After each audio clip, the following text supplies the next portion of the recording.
หักกันอยู่เราก็หักอยู่มันชีวิตขาดบ่ได้กันเราละมักกินเหล้ากินเบียร์ไปทางนั้นมีมูมิเขาบ่มักอยากให้เศร้าได้บ่น้องเราก็ว่าเศร้าบ่ได้ปีนึงขอกินคนนึงแล้วพอตู้ไม่ตู้ก็ว่าอยู่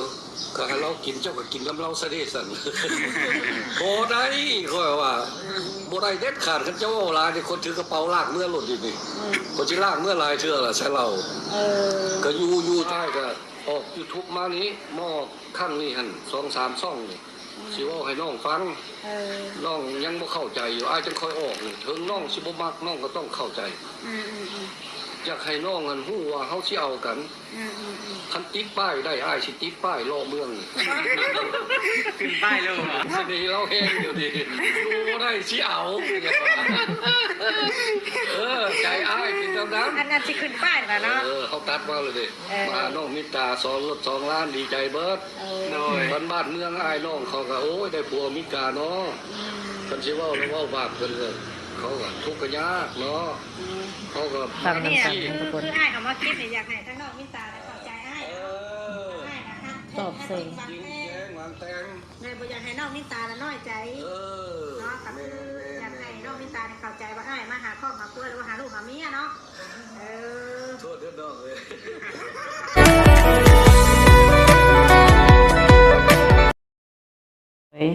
สบายดีสวัสดีค่ะยินดีต้อนรับทุกคนเนาะ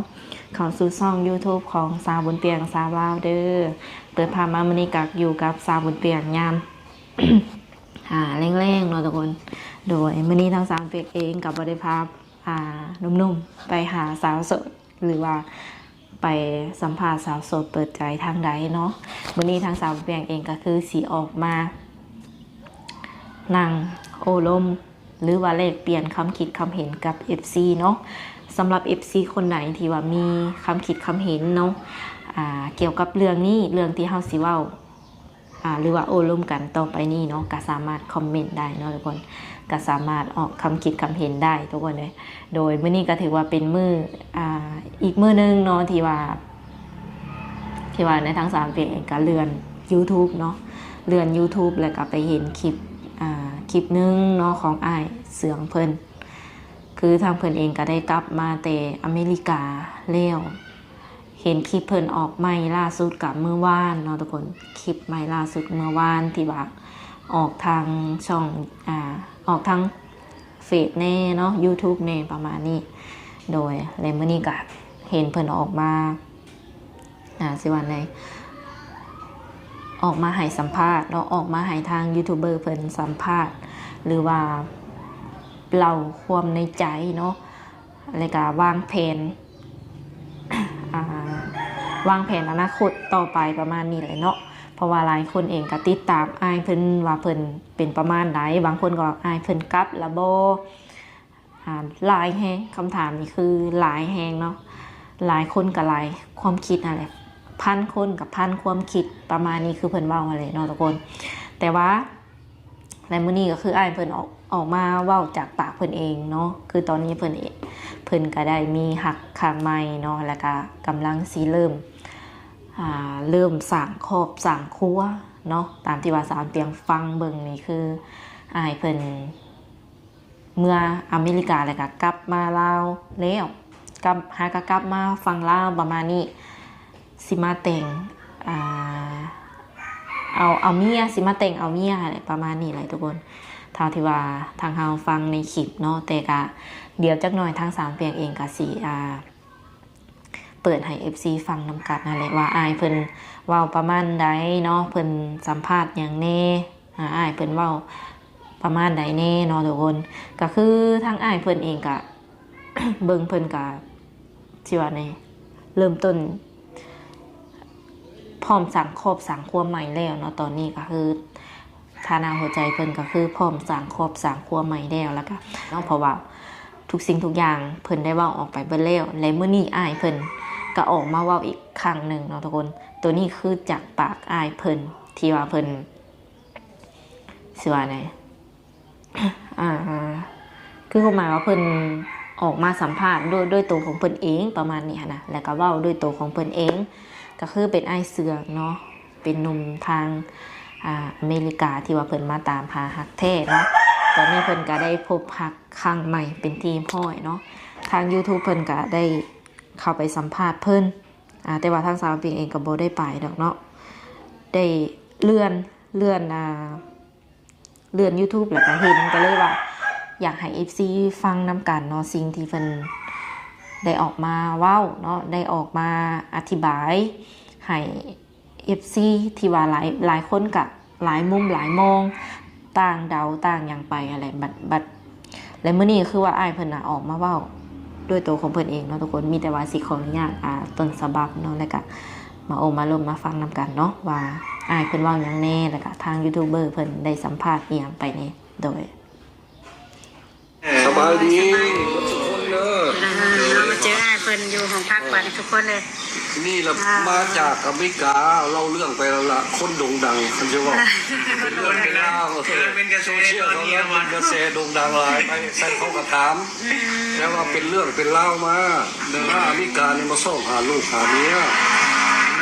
บางอยากมีครอบตามหาคนหักอย่างมีครอบมีครัวก็เลยมาแบบนี้แล้วบังเอิญมากับมาพ่อน้องผู้มิตาดีก่อนพอดีเริ่มมีเรื่องกันน้อยนึงก็เลยโมไปเวเราว่าชิมลงมาแปลงแล้วเรียบร้อยว่ากันแล้วเลยตายไปทั้งยืนตายไปตายมาก็เลยพ่อไปหลายคนอยู่ว่าสรุปไปโลดมาพ่อน้องสมหวังนี้แล้วบางเดินว่าเที่ยวกันก็เลยบางเดินไว้โพดมือเดียวเลยมือเดียวก็เลยแต่งงานโลดเอาชิ้นสอดให้โลดเรื่องสินสอดเรื่องนั้นมันธรรมดาคอยว่าไว้แล้วไผกระยาเขาต้องเอา50 ล้านทำ2 บาท บ่ทุกคน อ๋อนี่คืออ้ายเสนอ เสนอให้ใครวัดทุกคน อ๋อถึงอ้ายสิคบกับไผจ้าก็ไผก็ต้องเสนอ เสนอตัวนี้ว่าโลดเชี่ยวอ้ายบ่คอยสิรับเลี้ยงพอมีเงินอยู่เงินรีไทร์คอยประมาณ$2,000เดือนนึงสิได้อยู่40 ล้านโดยแต่ละเดือนบ่บอก แต่ละเดือนขอเชี่ยให้เมียผู้ใดกระยาออกการโลดขอบอกแล้วขอเชี่ยให้10 ล้านเลี้ยงเองนะ โดย บ่ได้อย่างนะ ไว้เฮ็ดเรียกเลยเนาะให้อยู่แบบสบายเลยเนาะ สบายเลยโลด โอ้40 ล้านหลายได้เนาะอยู่บ้านเฮาเนาะ โอ้หลายเท่าแล้วแม ส ว บาย แล้ว ได้เดือนละ40 ล้านอยู่บ้านเฮานะ 10 ล้านก็กินบ่เบิดคือผู้สาวถามตัวอย่างมาพ่อนี่สาวมินตานี่เป็นผู้ที่5ที่พ่อมาเลย น้องมิตาเป็นคนที่5นำมาพ่อผู้นี้ถามผู้ใดเขาก็ว่าขอได้จักเดือน2 เดือนก็เลยบ่เอา คือคนที่ผ่านมาน่ะเขาบ่เบิ่งใจกับมาจัก2-3 เดือน 2-3 เดือนเอาเบิดแต่ว่าคนมันคนบ่เอา ก็คือมันโดนเกินสำหรับอ้ายบ่ บ่เขาเลยเอาหมดเลยคนใจฮอดเนาะก็ไม่รู้ต่ำหู้สูง ถึงใจเราเลยบ่บอก ก็เล่าจังซี่แหละแต่เที่ยวบ้านนี้มันผู้ที่5มาเจอน้องมินตานี้ โดย ถามว่าน้องเอาอ้ายบ่เอาแม่ก็ว่าเอาโอเคคันเอาเลยเจ้าเศร้าเหตุการณ์เสมอนี่ก็ไปบอกเขาครอบเขาเลยแล้วเขาเจ้า5 ล้านก่อนโอเคเราก็เศร้าเบิดเรียบร้อยก็บังเอิญบัดนี้คันสิแต่งดองขอสิแต่งดองไว้นี้คนมาแต่มีการเอามาได้10,000 $10,000 มานี่คนละเขาละว่าหลายคนเราเอามาได้3,000มานี่ค่าแต่งดองเขาละ10,000สำหรับงัว2 โตค้ำ2 บาทแล้วก็50 ล้านมัน$10,000 โอ้เฉพาะอันทั้งคำกับง่วนนี่เนาะขอก็มีสคเศษ1 5 บาทก็ว่าเอาในกระยาเอา5 บาทนี่แหละให้หลุด สายเอขนาดเนาะ ก็เพราะว่าได้เขามันงบประมาณมันก็ไล่กันเป็นไล่เรียกัน เอาให้เลยบ่ ให้เลย คนให้เลย บอกว่าท่านผู้ใดสิเอานะเอาให้เลย โอ้เข้าใจคำผู้ใดเสียวแล้วเป็นลูกเป็นผัวกันแล้วให้เลิกกัน ให้เลยอันนี้ให้แม่ซื้อๆทานแม่นุ่ม ค่ะแม่นุ่มนี่5 บาทให้แม่มาถึงนะ ให้แม่บ้านแล้วเราแต่งดองกันตั้งหากตัวซื้องัวซื้อควายนี่มันคนรับอีกก็งบประมาณว่า20,000ล่ะเขาก็ตกลงมาในคนละตัวโอ้บ่มีเงินไปเอามื้อละ1,000บ่ไหวดอกคนละกลับเมื่อมีกา โดย เมื่อเอาเงินมานี่นะ โอ้ คือเมื่ออเมริกาเท่านึงนะบ่นี่ เมื่อชนึงแล้วมาแล้วสิมาแต่งน้องกูนี่ล้อกันแล้วล้มกันแล้วอายสิซื้อรถ อ่า สิมาแต่งน้อง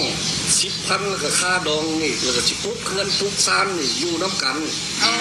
ากับผู้สิเอา ผู้เดียวนี่ผู้เดียวนี่กับมินตานี่บ่ โดยแม่นล่ะ มันแล้วก็ผู้ดีเกิดเมื่อพุ่นแล้วก็ระแวงได้น้อยนึงอันใดรู้ว่าบ่เข้าใจกันน้อยนึงน้องก็เครียดพอก็เครียดว่าน้องนี่บ่โทรมาหาเดี๋ยวนี้แล้วนั่นมันเป็นอย่างน้อว่ะ แต่ตอนนี้ได้ลงได้คุยกันนะบ่ตอนนี้ ว่าก็เลยหางหลังจากกันคนลงมาที่สองที่มาเอาแล้ว เอา ก็เลยห่วยเราบ่เข้ากันเนาะพอกระถามว่าน้องเฮ็ดจังไดสิบ่เอาบ่รอบ่เอาก็ได้พอก็เลยไปสอบผู้ไม้สอบผู้ไม้มาสิเอาก็ผู้นั้นก็วางไว้คั่นบ่ตัดไปโลดแล้วก็มาพ่อน้องสมหวังนี้พ่อน้องสมหวังนี่ก็เขาบ่ว่าอะไรดอกมีแต่ว่าเราเจ้าเป็นคนงามเนาะพอเห็นเจ้าจะเป็น YouTube เจ้าคือเป็นอย่างนี้ขออยากได้เจ้าแล้วเดี๋ยวนี้เอาว่าเอาก็เอาอยู่ซะมาแล้วก็มือหน้ามือในมาแล้วก็มาหาพ่อหาแม่ก็เลยเอาสินสอดวางลงในบ้านมาว่ากันเลยมือหน้ามาก็สู้ควรเลยแล้วก็เลยอยู่น้ำกันได้คือตามเรื่องอะไร19 มื้อ19 มื้อพ่อเป็นรุ่นบ่เหรอมือเดียวเลยเอาเลย มือเดียวแต่ว่าเคยเห็นเราแล้ว โอ้เห็นเรา แม่เราก็เป็น YouTube แม่เราก็เป็น YouTube นำเขาไปตลอดพ่อทางก็ละพ่อผู้ใดก็พาไปบัดโดยมาพ่อน้องสมหวังนี่ละแต่ว่าบ่เว้าหรอกเว้าแต่ว่าเรามาก็ได้บังเอิญพ่อเขาก็ถามเอากันเนาะเอาเก่าแล้วก็เลยมื้อหน้ามาก็เลยไปถามเราเอาว่าซั่นขอว่าสิเอาผู้นึงแล้วเราว่าขอห้องอยากได้อ้ายโดยมาพ่อน้องสมหวังนี่ละแต่ว่าบ่เว้าหรอกเว้าแต่ว่าเรามาก็ได้บังเอิญพ่อเขาก็ถามเอากันเนาะเอาเก่าแล้วก็เลยมื้อหน้ามาก็เลยไปถามเราเอาว่าซั่นขอว่าสิเอาผู้นึงแล้วเราว่าขอห้องอยากได้อ้ายเปลี่ยนใจซะนะพอเปลี่ยนบ่ได้เขาต้องเอาผู้นั้นก็เลยบังเอิญตัวเขาผู้นั้นก็ปิ้นความไปว่าขอเวลาแด่ให้น้องมีเวลาได้จักเดือน2 เดือนบ่ได้ขอว่าต้อง3 มื้อหรืออาทิตย์นึง เพราะว่า จัดการลูก เพราะว่าตั้งใจมาเลย สิมาเอา ตั้งใจมาสิ มันโดนแล้วมันโดนแล้วสิไปแล้ว ยังมีครอบครัวแล้วบ่เนาะ แม่นตั้งใจเท่านั้นบ่แม่นมาหาเรื่องคันสิไปหาเรื่องผู้แซ่ผู้สาวมันบ่อยู่น้ำข้างถนนน่ะ ซื้อเอาเลยแล้วบ่ บ่เอา อันนี้เขาแบบไม่ได้อยากได้แบบนั้น บ่ ได้แบบว่าเป็นครอบเป็นครัวเนาะ ครัวคนนำ YouTube นี่ละมาคอยอยู่อเมริกาบ่ฮู้จักไผคอยเห็น YouTube ของสาวน่ะบุญลาบบุญเปียงนี้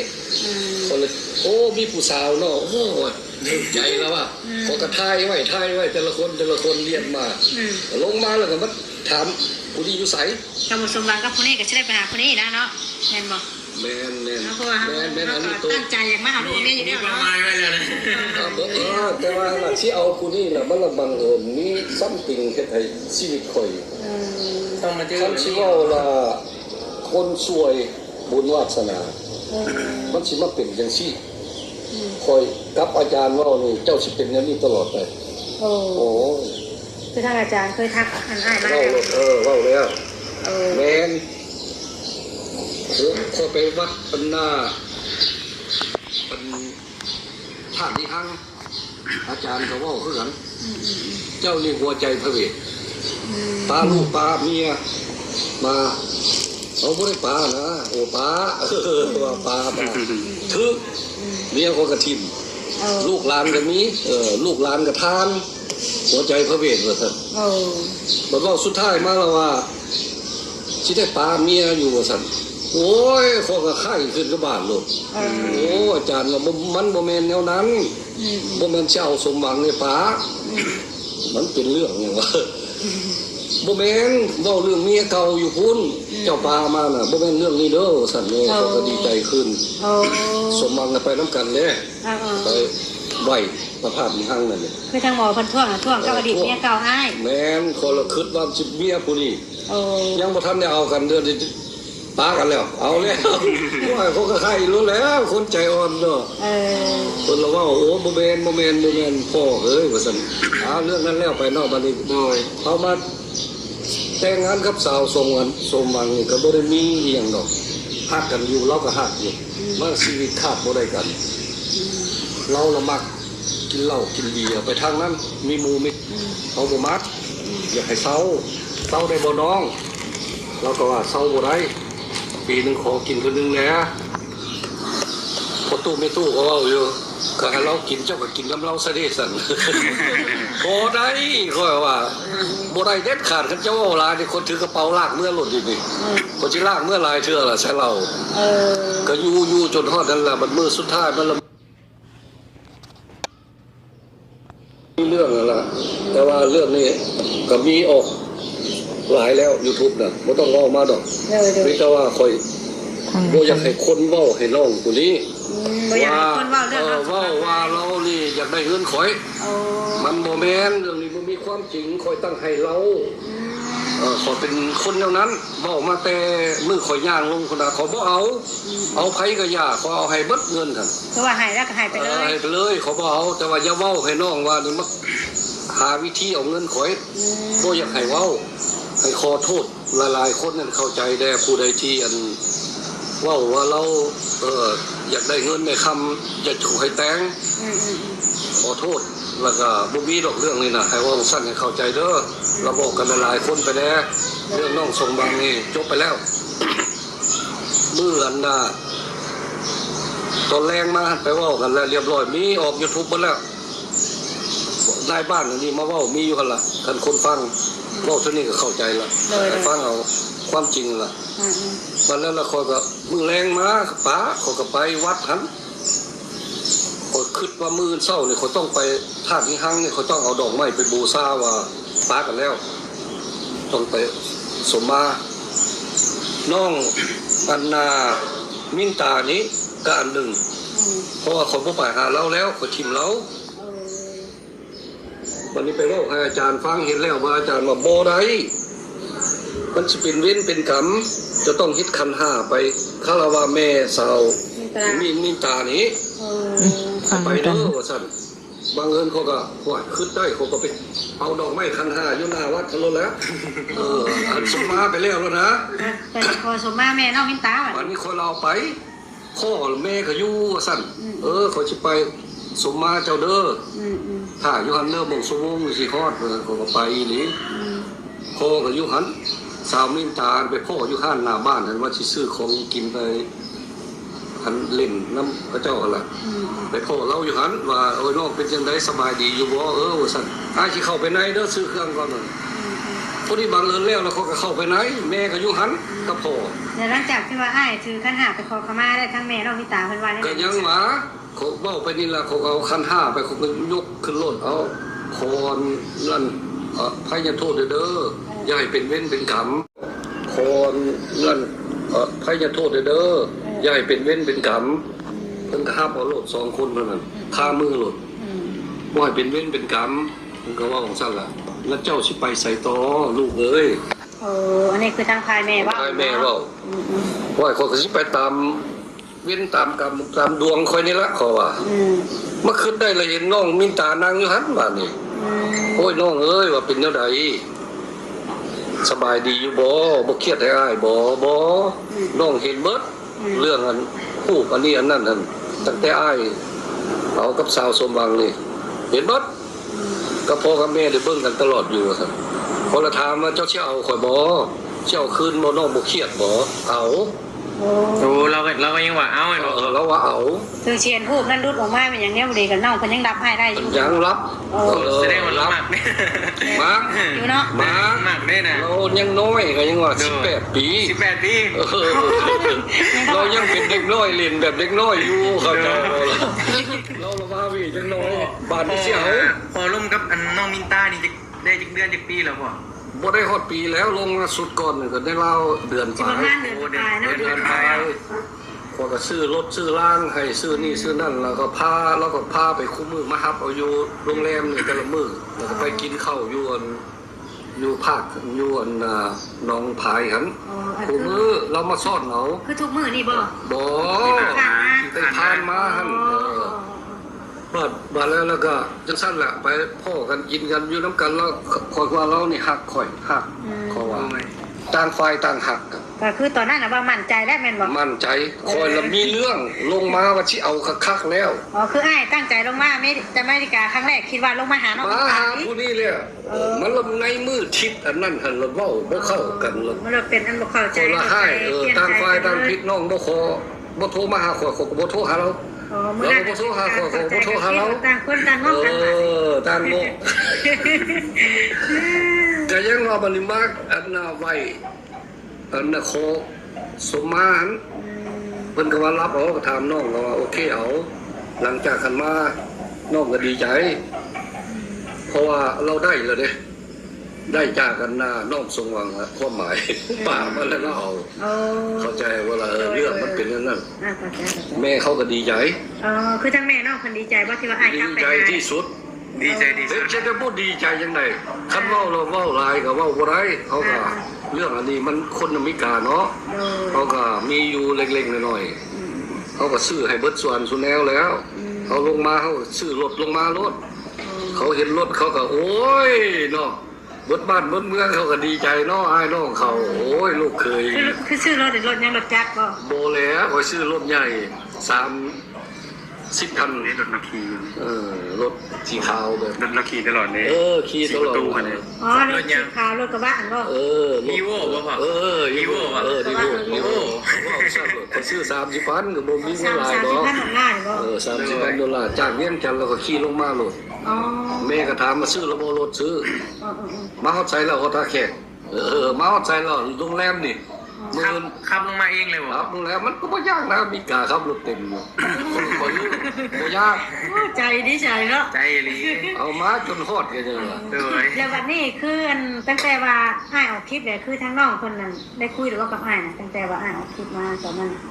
ที่ว่าอ้ายออกคลิปตัวที่อันน้องคนตอนนี้น้องคนงอนอ้ายเลยนี่ตา โอ้ก็ยังว่าเราเรื่องไปฮอดบ้านนี่แล้วเนาะว่าเอาน้องเพิ่นก็เห็นรถเนาะก็จะขับ โอ้ยยังขับรถ เด็กๆน้อยๆเขาก็เอาไปสอนครับอยู่น้ำแถวนั่นล่ะ แถวเพื่อนเพิ่น จนเป็น เขาเป็นแล้วตอนนี้ ใกล้สิเป็นแล้ว แล้วก็สิไปเซ็งเอาลายเซ็น อ๋อ แล้วก็ใช้น้องขี่ โอ้ เพิ่นก็ดีใจแล้วเนาะแล้วเขาบ้านเมืองเขาเนาะว่าเขาเว้าบ่ได้เขาก็มาแปลกประหลาดแหละคันสิเว้าคนเฮานี่อย่าสู้เว้าให้คนอเมริกา โดย เขาตั้งใจลงมานี่เขาเป็นคนดี โดย แต่ว่าสิถึกตัวก็ให้เบิ่งแดจะชั่วใจง่ายหลายคือข่อยนี่ใจง่ายโพดมื้อเดียวเราเอาพิษ โอ้ ให้เบิ่งไปหล่นๆจังน้อยแน่แม่นความข่อยก็ถึกแล้ว แล้วผู้สาวก็เว่าอยู่ขอโอกาสได้เดือนหนึ่ง2 เดือนไงนั่งคิดแหน่พอใจห้อนมิตรว่าเอาลูก อ้ายใจฮอด เลยมีเรื่องสาวนี้ ก็เลยเป็นแบบว่าเฮาคิดช้าบัดนี้ คิด เนาะ เพชรกับยามันก็ถือว่านั่นไปบ่เว้ากัน ความผิดของข่อยเองข่อยรับขอโทษ บ่ได้โทษคน ขอ อื่น โทษ เนาะ ขอโทษตัวเองยอมผิดแล้วก็จึงคอยมาหาน้องมินตานี้บาดนี้น่ะรับเอาขอยก็พาขี่รถขี่ล่างนั่นล่ะบางเอิญเลิศคอยรถมาแต่อเมริกาคอยเมื่อเอาเงินอีก โอ้คือเมื่อเอาเงินบ่ที่ว่าเมื่ออเมริกา อเมริกาเมื่อเอาเงินอีก เจ้าใจแท้ เอา ยอดเลย ขี่ยนต์เบิ่งคอยขี่รถแท็กซี่อยู่นี่ไปลงสวรรค์ขี่ยนต์อยู่สวรรค์นั่นไปเวียงจันทน์น้องยังคืน1 มื้อเช้ามาขี่ฮอดอเมริกา โอ้ 3 มื้อ 3 มื้อฮอดอเมริกา 4 มื้อตามเบิ่งฮอดอเมริกาคอยอยู่3 มื้อเท่านั้นคอยตะไลเงินไหลคำเลยนี่แล้วนั่นเรียบร้อย3 มื้อ คือเมื่ออเมริกาฮอด3 มื้อน่ะคิดว่าเงินแต่ละเท่านี้น่ะเอามาเลยป่ะ มาเลยลงมาอีก จะเป็นคนดัง จนมาฮอดพี่บ้านแล้วก็ตั้งใจสิมาแต่งงานกับน้องนี้ โอ้ มาเดละบังเอิญคอยละมีผู้หนึ่งอยู่นี้อยู่ในนี่อยู่นี้ยูทูบขอทายเด้ว่าสั่นเขาก็มาฮอดมือนั่นล่ะ เอามาฮอด แต่ว่าสำหรับคอยนี่น้องเอ้ยน้องนึกตาคิดเอาเด้ออันบ่แม่นความผิดดอกคอยอยากให้ออกอยากให้เขาทายว่าคอยกับเจ้านี่เอากันบ่ต้องย่านไผสิเว้าความบ่ดีก็อย่า น่าจะ ใจเฮามากัน เข้า เนาะ ใจเขามากกัน เจ้าบ่ต้องฟังเขาเดี๋ยวนี้ มีแต่หาสองคนเราเข้าใจกันแล้วพอ เข้าใจบ่ต้องไปฟังคือเจ้าเว้าหั่นมัน บ่ต้องไป ถูก ฟังความคนอื่นเนาะ บ่ต้องเขาสิว่าเจ้าอันมาตัวเอาบ่อันนี้อันนั้นก็อย่า ได้แต่เขาจะคิดเนาะเฮาฮู้ตัวเฮาดีมันบ่ แต่ว่าก็ออก YouTube มานี้มาออกครั้งนี้หั่น2-3ช่องนี่สิเว้าให้น้องฟัง น้องยังบ่เข้าใจอยู่อ้ายจังค่อยออกนี่ถึงน้องสิบ่มักน้องก็ต้องเข้าใจอยากให้น้องอันฮู้ว่าเฮาสิเอากันคันติดป้ายได้อ้ายสิติดป้ายล้อเมืองนี่ ขึ้นป้ายเลยเหรอ สิดีเราเฮงอยู่ดีอยู่บ่ได้สิเอาใจอ้ายเป็นจังนั้น อันนั้นสิขึ้นป้ายตกลงสิขึ้นกับสว่างน่ะขึ้นกับน้องมินตา มินตาตัวนั้นแล้วไปแล้วบ่ ไอ้ว่าพิษก็ดีว่าขึ้นป้ายกับสว่างนะ ตัวนั้นแล้วไปแล้วอย่าว่าให้เราอันนี้เขาเที่ยวมาตัวนั้นแล้วไปแล้วอันนี้มาน้องมินตาเขาตัดมาเลยดิมาน้องมินตา2 รถ 2 ล้านดีใจเบิดโดยบ้านเมืองอ้ายน้องเขาก็โอ้ยได้ผัวมิกาเนาะคันสิเว้าแล้วเว้าบาปเพิ่นเลยเขาก็ทุกข์ก็ยากเนาะเขาก็ ฟัง นี่ นำกันทุกคน คือไอ้คำว่าคิดเนี่ยอยากให้ทั้งน้องมินตาได้เข้าใจไอ้ไอ้นะคะ ตอบเสียง จริงแจ้งวางแตง ในบ่อยากให้น้องมินตาละน้อยใจเนาะก็คืออยากให้น้องมินตาเข้าใจว่าไอ้มาหาครอบหาครัวหรือว่าหาลูกหาเมียเนาะโทษเด้อน้องเลย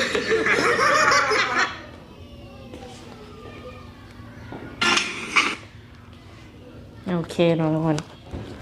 กะคลิปเพิ่นกะตัดไปแล้วเนาะฟังเพิ่นเว้าคร่าวๆนี่กะคือความหมายว่าตอนนี้เพิ่นกำลังสิสั่งครอบครัวใหม่แล้วเนาะกำลังสิแต่งงานใหม่ว่าซั่นซะเนาะกับน้องผู้สาวของเพิ่นหรือว่าที่เจ้าสาวเพิ่นเนี่ยก็ชื่อว่ามินตาเนาะทุกคน